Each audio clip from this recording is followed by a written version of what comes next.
that the quorum call be dispensed with. Without objection.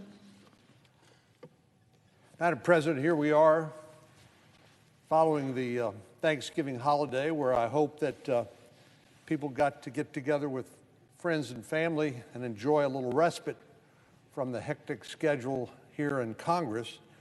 But here we are now with just a few short days intervening between now and Christmas, and the end of the year legislative mad dash is officially upon us. This year, our Democratic colleagues who control the Senate agenda have ignored some of the Senate's most important and basic responsibilities, leaving us with a whole lot to do and not a whole lot of time in which to do it. In September, when the Senate should have passed a group of bills to fund the government for the next fiscal year, our colleagues instead kicked the can down the road. You would have thought they would have used the past couple of months to pass the annual appropriation bills, which was one of the most basic and fundamental responsibilities of Congress. But no, they chose not to do that. Instead, our Democratic colleagues found time for partisan, dead-on-arrival messaging bills, while they failed to bring a single appropriations bill to the floor with a December the 3rd deadline. As things stand today, it looks like these funding bills are nowhere near ready. This risks leaving millions of Americans without a paycheck right before the Christmas holidays, or punting on our funding responsibilities once again. And that's not the only potential fiscal disaster we are careening toward. At some point in the coming days, weeks, or months, we don't know exactly when, only Secretary Yellen knows, the U.S. will run up against the debt limit. That is, we've maxed out our credit card, and unless our Democratic colleagues decide to raise that credit limit, we will exhaust the credit of the United States government. It kind of feels a little like Groundhog Day, because we saw this movie just about 2 months ago. Democrats had a clear roadmap and ample time to increase the debt ceiling on their own and avoid a financial crisis, but they stubbornly refused. They said they didn't have enough time. Well, they don't have that excuse now. And even then, they knew since July that Republicans would not help them with another partisan spending spree.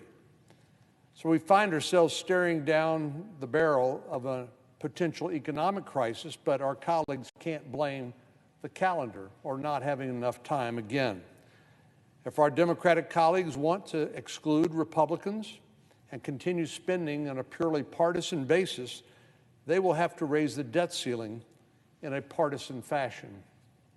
They've proven they're okay with spending trillions of dollars of borrowed money without a single Republican vote.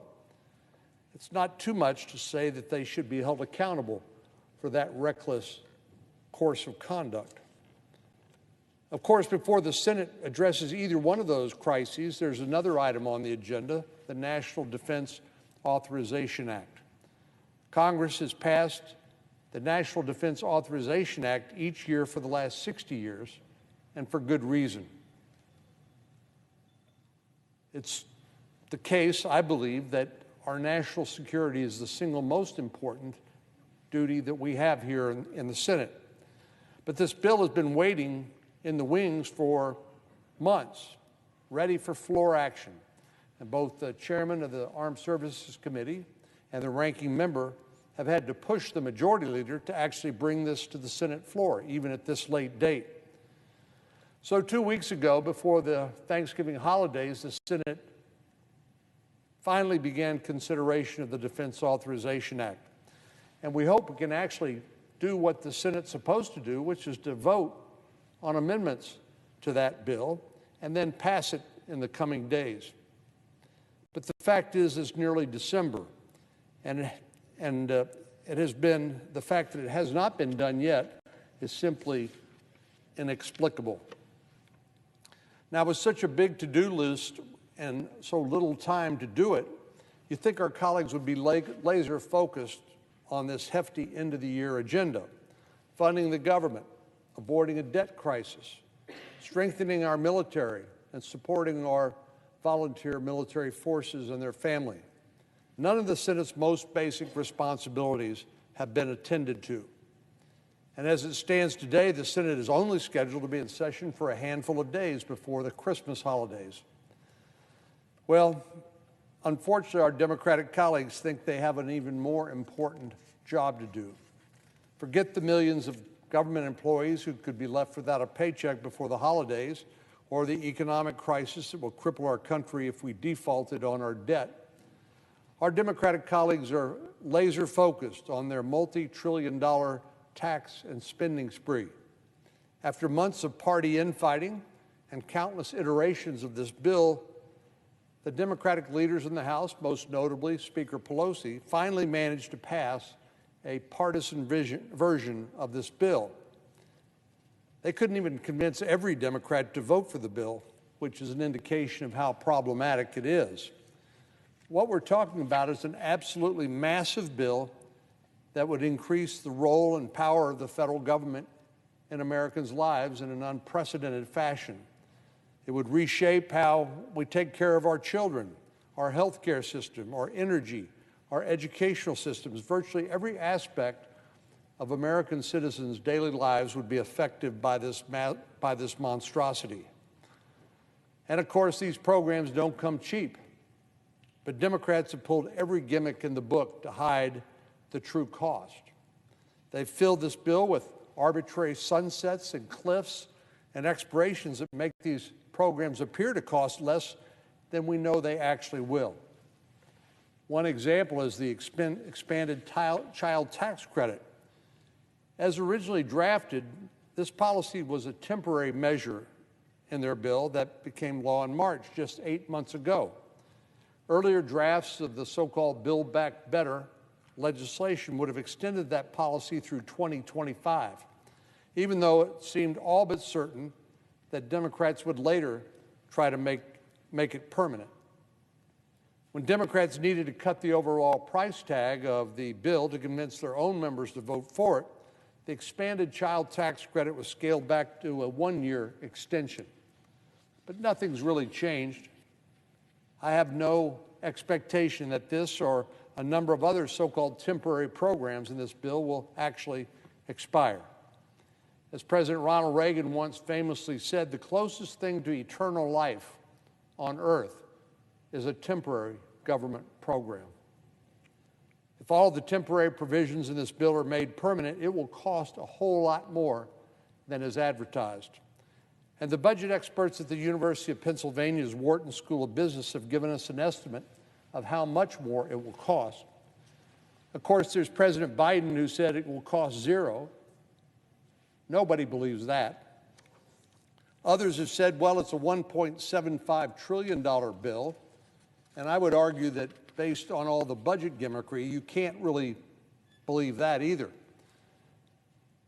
The University of Pennsylvania Wharton School of Business pegs the price at close to $4.6 trillion over 10 years. That's the budget window, more than 2.5 times the amount Democrats have previously stated. The Committee for a Responsible Federal Budget agrees with that estimate. They estimate that the true cost of this bill would be approximately $5 trillion over the next 10 years. That's $5 trillion in largely borrowed money that will have to be paid back by somebody. That's a whole lot more than the $1.75 trillion price tag that the press has reported based on the incredible estimates that our Democratic colleagues have provided. Of course, that flies in the face of President Biden's estimate that it would cost nothing.